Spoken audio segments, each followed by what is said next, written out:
سورہ بقرہ آیت نمبر 34 آپ حضرات کے پاس پیج نمبر ہے 11۔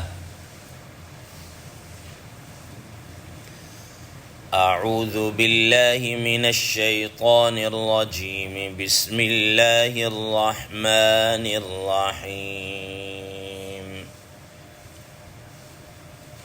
وَإِذْ قُلْنَا لِلْمَلَائِكَةِ اسْجُدُوا لِآدَمَ فَسَجَدُوا إِلَّا إِبْلِيسَ أَبَى وَاسْتَكْبَرَ وَكَانَ مِنَ الْكَافِرِينَ۔ صدق اللہ العظیم۔ اللہم صل علی محمد النبی الأمی وعلی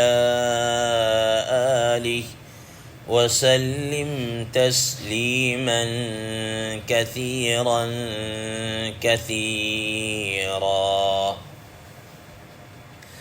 محترم سامعین کرام، اس آیت مبارکہ کا ترجمہ اللہ تبارک و تعالی ارشاد فرماتے ہیں وَإِذْ قُلْنَا لِلْمَلَائِكَةِ اسْجُدُوا لِآدَمَ، اور جب ہم نے کہا فرشتوں سے کہ تم حضرت آدم علیہ السلام کو سجدہ کرو، فَسَجَدُوا إِلَّا إِبْلِيسَ، تو انہوں نے سجدہ کیا سوائے ابلیس کے، أَبَى وَاسْتَكْبَرَ، اس نے انکار کیا اور تکبر کیا، وَكَانَ مِنَ الْكَافِرِينَ، اور وہ کافروں میں سے ہو گیا۔ محترم سامعین کرام،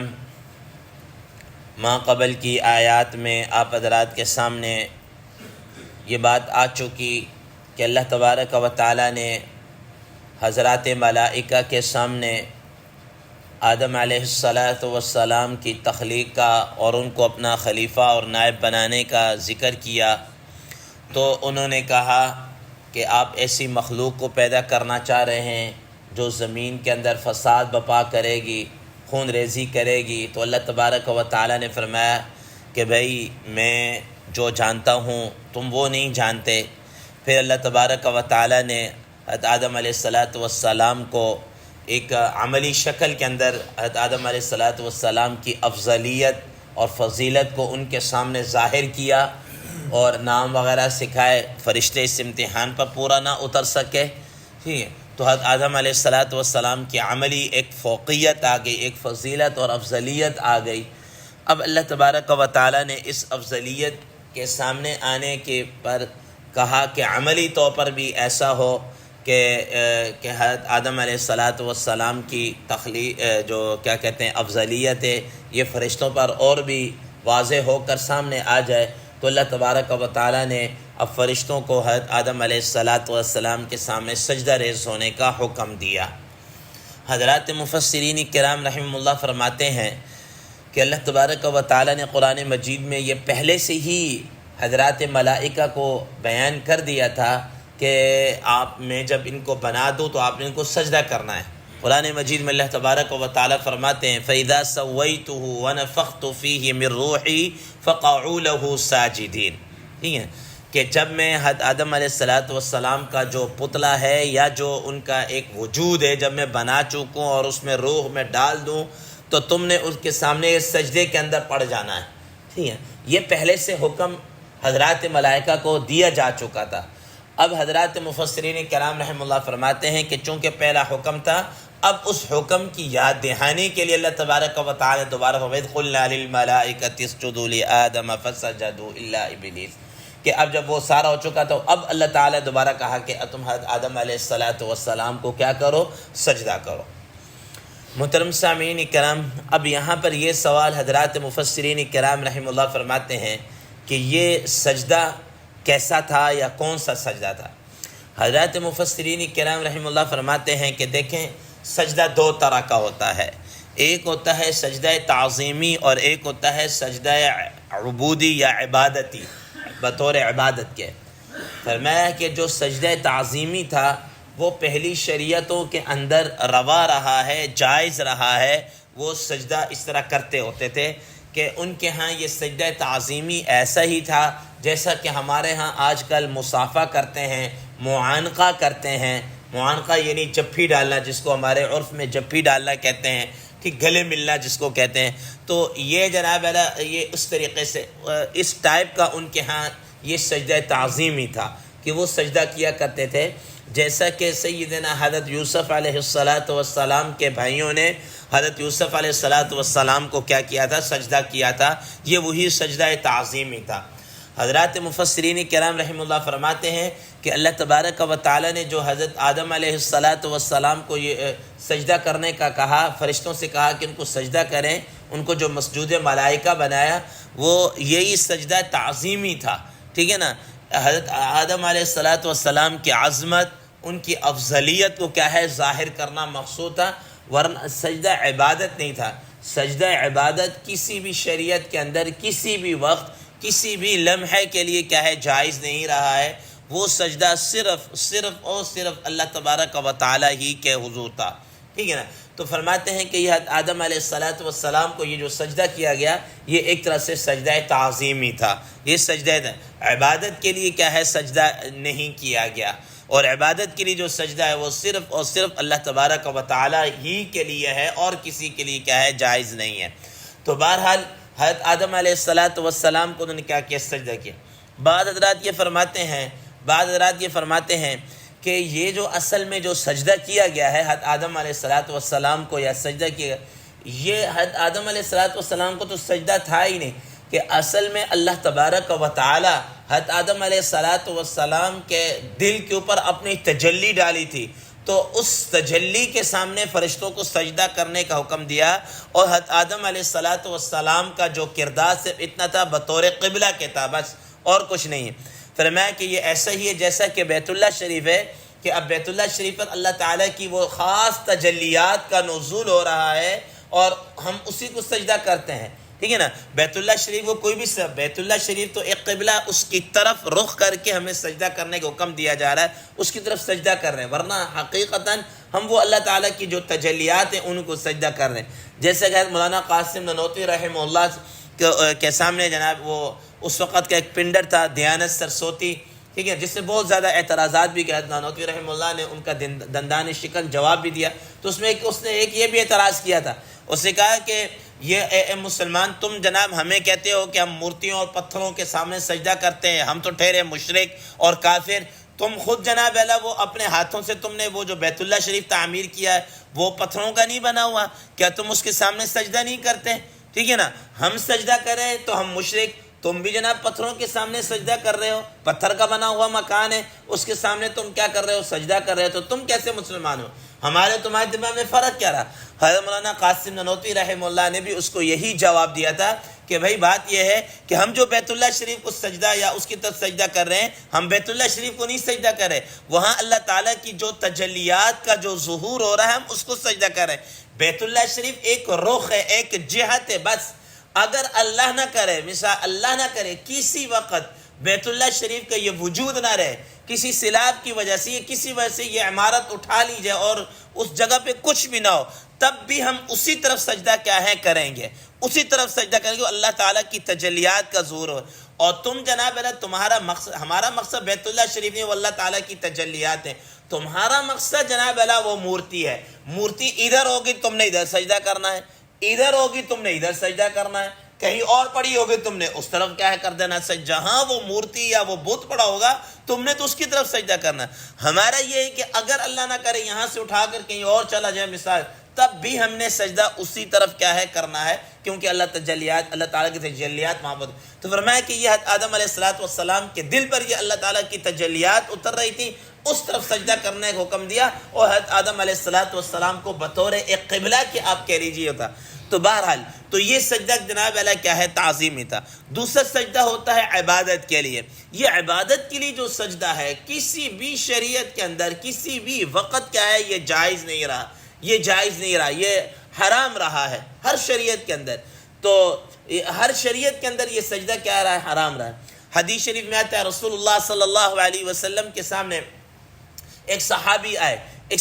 آئے اور انہوں نے آ کر کہا کہ یا رسول اللہ صلی اللہ علیہ وسلم، حضرت سعد بن قیس رضی اللہ تعالیٰ عنہ ان کا نام ذکر کیا جاتا ہے، انہوں نے کہا یا رسول اللہ علیہ وسلم ہم مختلف علاقوں کے اندر جاتے ہیں، وہ کسی ایک علاقے ہیرا نامی ایک بستی تھی، وہاں طرف گئے تو دیکھا کہ جو وہاں کے سردار ہیں یا جو بڑے ہیں ان کو لوگ جناب اللہ اس طرح جھک کر سجدہ کرنا اور یہ ان کی ایک تعظیم سی بجا لاتے تھے، ٹھیک ہے نا۔ تو انہوں نے جب یہ دیکھا انہوں نے کہا کہ یہ تو دنیا کے یہ ہیں، جب یہ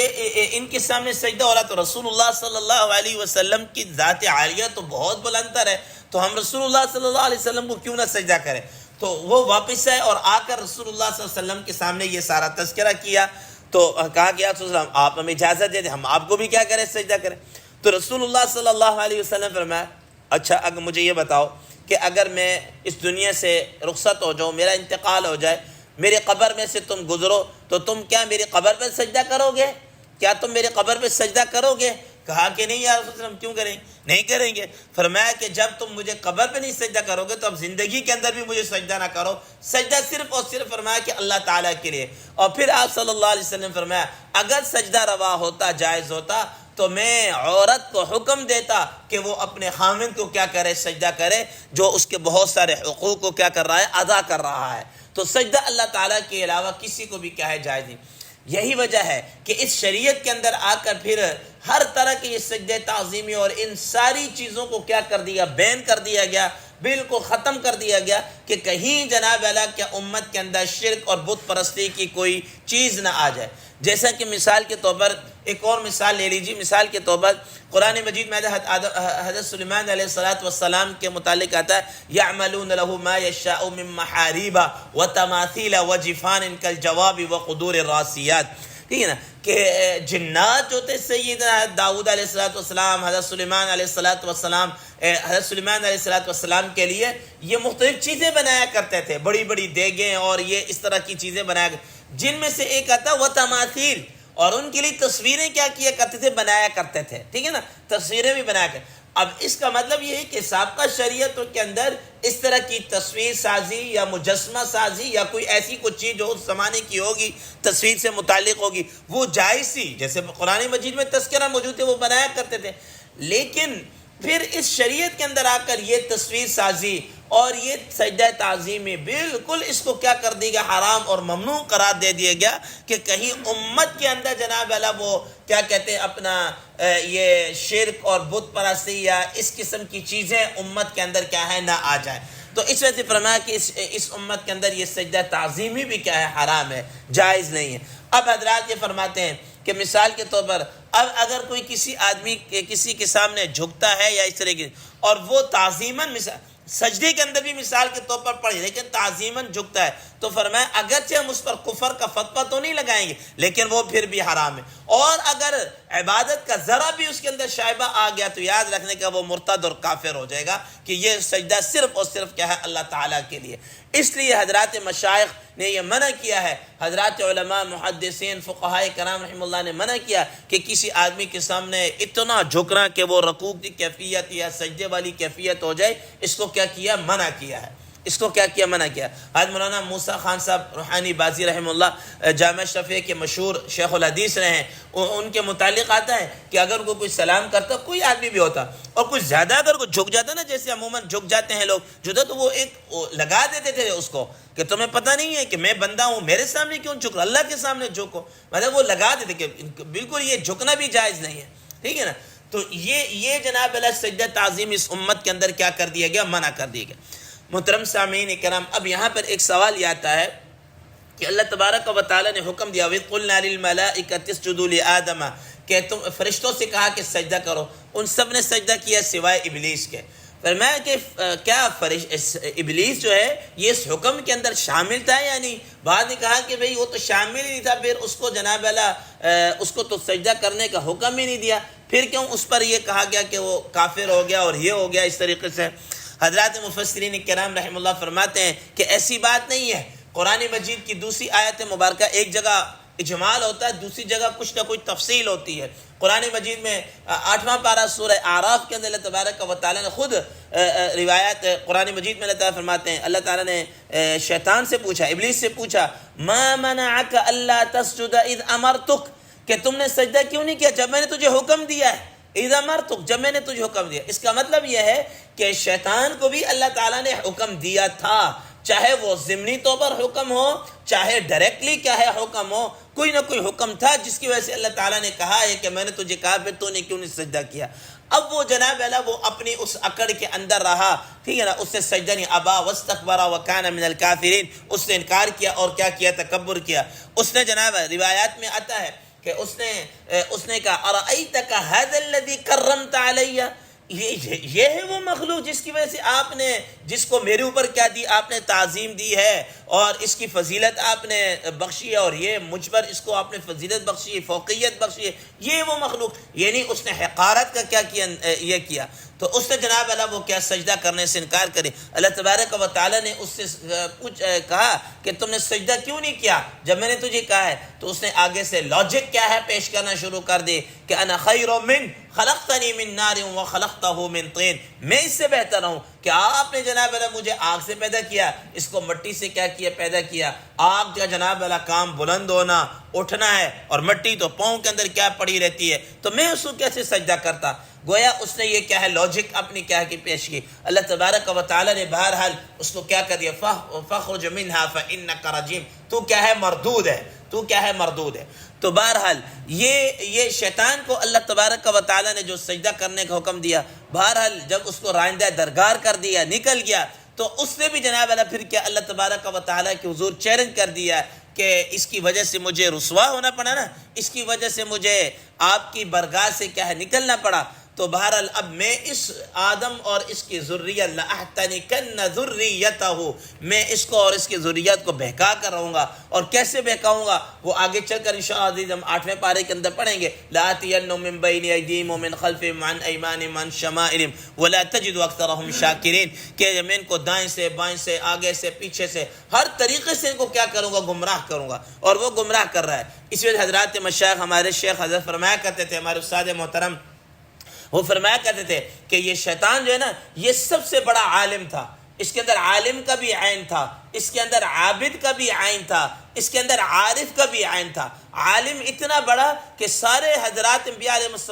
السلام کی شریعتوں کی جزیات تک کا کیا ہے، واقف، ٹھیک ہے کہ نہیں؟ اور عابد اتنا بڑا کہ شاید ہی کوئی روئے زمین پر یا آسمان پر کہتے ہیں جو کوئی جگہ ہو جہاں میں سجدہ نہ کیا ہو، کئی لاکھ سال جناب ایسے کہ اللہ تعالیٰ کی عبادت کی ہے۔ اور عارف اتنا بڑا کہ جب اللہ تعالیٰ نے کہا کہ نکل جا تو میری دربار سے، تو مردود، وہاں پر بھی اللہ تعالیٰ کے سامنے اس کو پتہ ہے کہ اللہ تعالیٰ اگرچہ اس وقت غصے اور غضب کی حالت میں، پھر بھی اللہ تعالیٰ کی غصے کے اوپر جو رحمت غالب رہے گی، تو اس سے فوراً کہہ دیا کہ مجھے مہلت دے دی، اتنا بڑا عالم۔ فرمایا کہ عابد کا بھی عین، عالم کا بھی عین، عارف کا بھی عین تھا، ایک چوتھا عین جو عاشق کا عین ہے وہ اس کے اندر نہیں تھا، کہ اگر عاشق کا عین ہوتا تو یہ کبھی بھی جناب اللہ چون چرا نہ کرتا، فوراً سجدے کے اندر کیا ہے پڑ جاتا، کہ حکمت نہیں، جہاں حکم آ جائے وہاں حکمت نہیں تلاش کرتے، جہاں حکم آ جائے وہاں حکمت کو نہیں دیکھتے، ٹھیک ہے نا؟ تو اللہ تعالیٰ کا حکم کے سامنے وہ جھک جاتا، بعد میں حکمتیں دیکھتا کرتا نہیں۔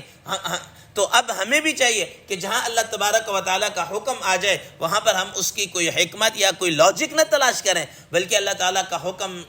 مان کر سر تسلیم خم کیا ہے ہو جائے، ٹھیک ہے؟ تو بہرحال اللہ تبارک و تعالیٰ نے اس میں حکم دیا، اور آگے آنے والی آیات کے اندر پھر اس کو بیان کر رہے ہیں۔ اللہ تبارک و تعالیٰ سے دعا ہے کہ اللہ تبارک و تعالیٰ ہمیں اس پر عمل کرنے کی کیا توفیق عطا فرمائے، اپنے ہر حکم کے سامنے ایسا سجدہ ریز ہونے کی کیا توفیق عطا فرمائے۔ وآخر دعوانا ان الحمد للہ رب العالمین۔